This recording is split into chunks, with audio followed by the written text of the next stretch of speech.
Alright, we have the engine all cleaned up, ready for gaskets. So let's throw it on. I got the intake manifold gaskets right here. Gonna put a little RTV around the corners for the coolant ports. I'm gonna do it on both sides of the gasket here. Just a little bit to help it glue in place, and then put the intake manifold right over it. Alright, so just gonna put a thin smear. And I'm using RTV Ultra Black. This is the one I prefer.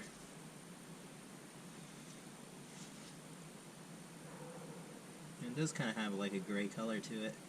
Almost like the factory, but the factory AC Delco one is kind of cool. So just a real thin layer. And then I'm going to smear it in with my finger as well. Make sure we're nice and small.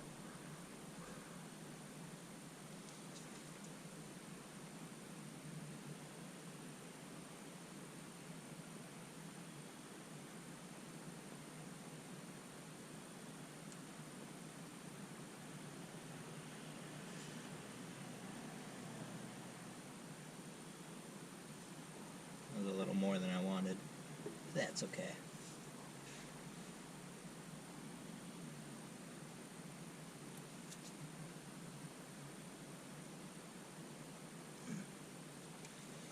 And then I'm just going to use the little excess that I have on my finger to just place it down to a spot where it will just help glue it into place and hold it in place while we're fishing the intake on. Alright.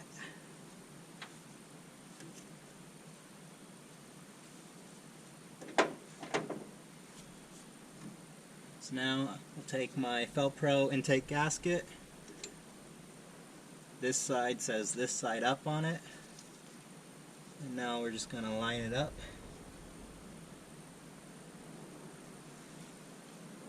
And just give it a little bit of a smush to get it right where it needs to be.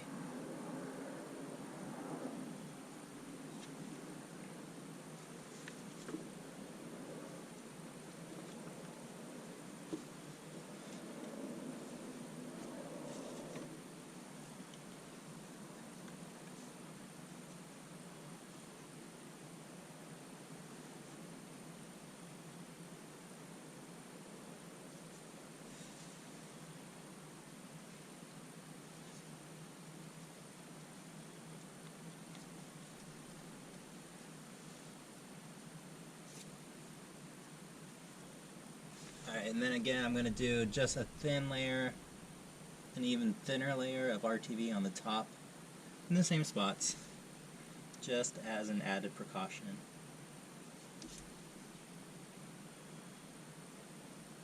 So now the most important part, putting it over the China walls.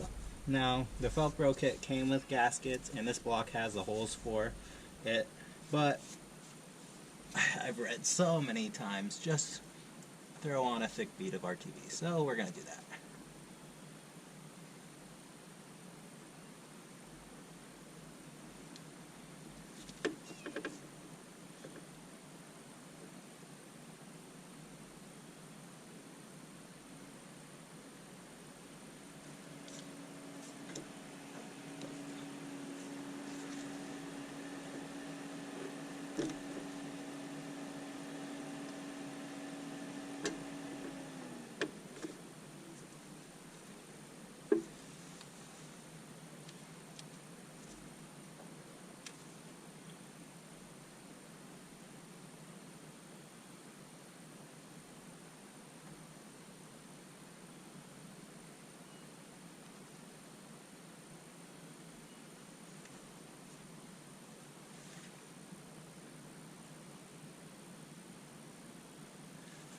Alright, now I'm taking, this is the passenger valve cover, so all I did was just put a real thin layer of RTV on, let it sit for a little, and just kind of glue it in place so it doesn't move around when I go to bolt it in.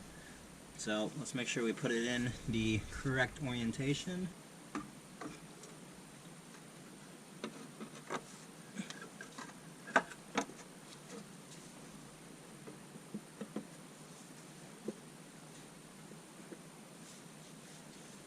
go.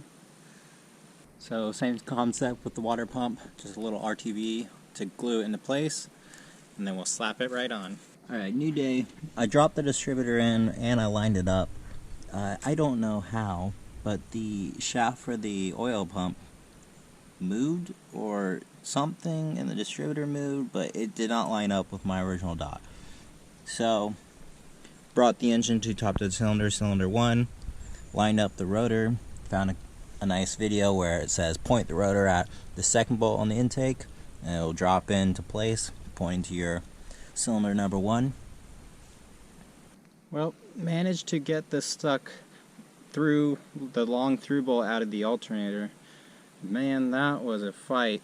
So the problem is aluminum will corrode very easily, and when you have a steel bolt going through aluminum, dissimilar metals, well, they react together. They don't like that. So it's seized up. It was seized in there pretty good.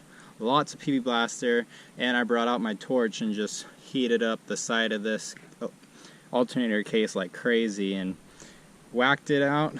Finally got it out, so we are good. I was originally thinking about painting it, but at this point, this alternator has been through so much, I want to make sure it works still. So I'm just going to leave it as is. Now, I did damage the pulley part of it. On one side, it's dented a little bit. I didn't have a rag underneath or anything soft to stop the blow at first, so this happened.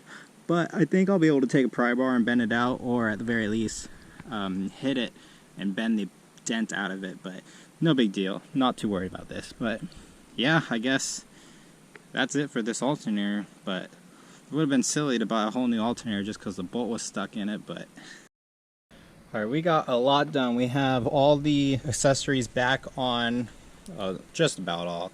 I still got to put the fan clutch and the fan itself, but everything's on. Everything is loose, like all the adjustments points, so I can finalize everything, because I don't want to tighten it and then, you know. So just took off the tape on the intake, so we're going to slap the carburetor on. As you see, I have the cap on the distributor. So yeah, all we got to do is carburetor and do some plumbing and one more bracket for the AC. Alright, we should have everything we need now to put this engine back together and get it running. And boy, the orange valve covers really pop. The nice aluminum color intake works. I think it all looks good. This is a lot more complete than you've seen previously. So I have all the pulleys on. They're still loose. I have most of all the brackets on by now. So just a few things like putting the spark plug wires in. And the big thing is the oil pressure line that connects to the fitting into the back of the engine block. Yeah, well, that broke off. That was a whole thing. Had to find the right fitting. Finally found it, so let's throw it on. Let's repair this line. So, as you see, the line here snapped. It's not very flush. I don't know if that's going to be a problem or not, but I guess there's only one way to know. Really, you should get a tool to cut it and just cut off a straight section. But over here is the fitting that I had trouble finding. Well, this is a compression sleeve fitting nut. It has a threaded end. It threads into the fitting. This is the fitting that goes into the block, and it's extended to make it easy to access. Yeah, couldn't find one, but there is it does exist. It just isn't called what you think.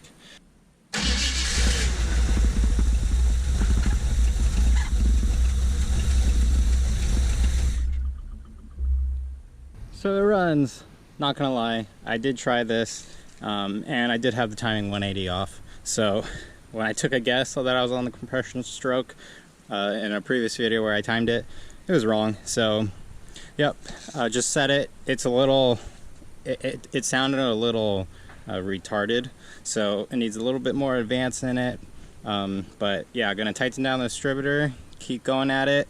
I need to put some coolant in here because I don't have anything in it, but I should be able to at least get it running, check the timing real quick, set it, and then shut it off, and then I can pick up coolant and put it in. Alright, so got some coolant in the radiator, got the timing set. Let's keep it running and just bleed the system. It's unfortunately dark, and unfortunately gets dark so early now. But fire right up, and here we go.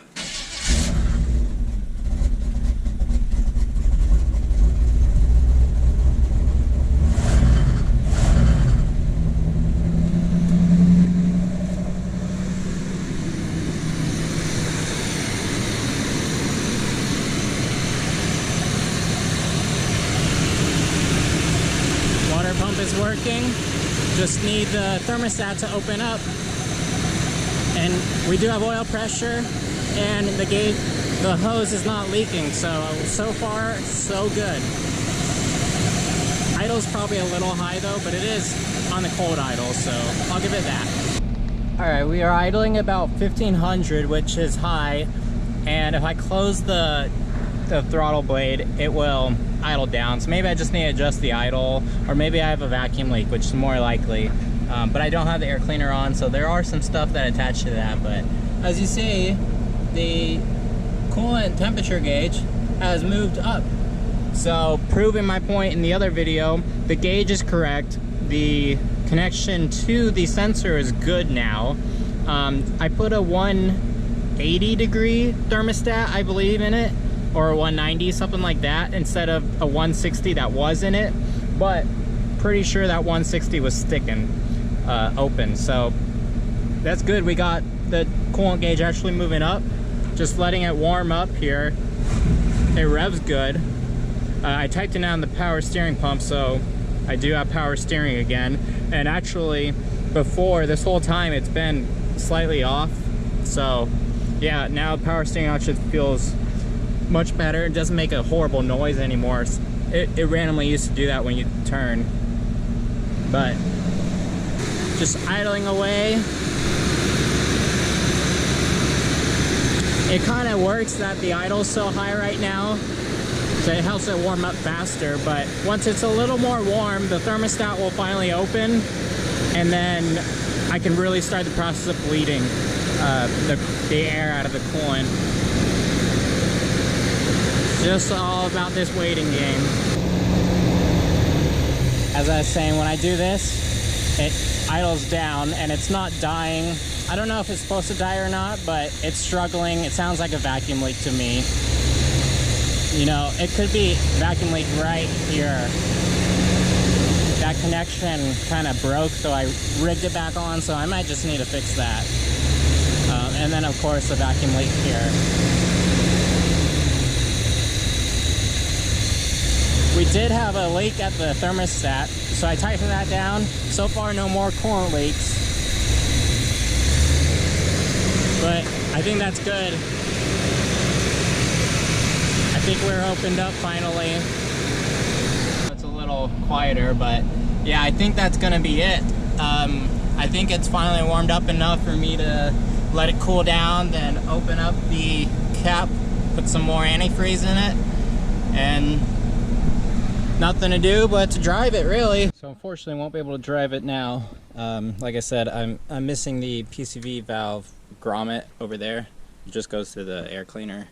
And yeah, that's about it. That's all I'm missing, but just don't have the time right now.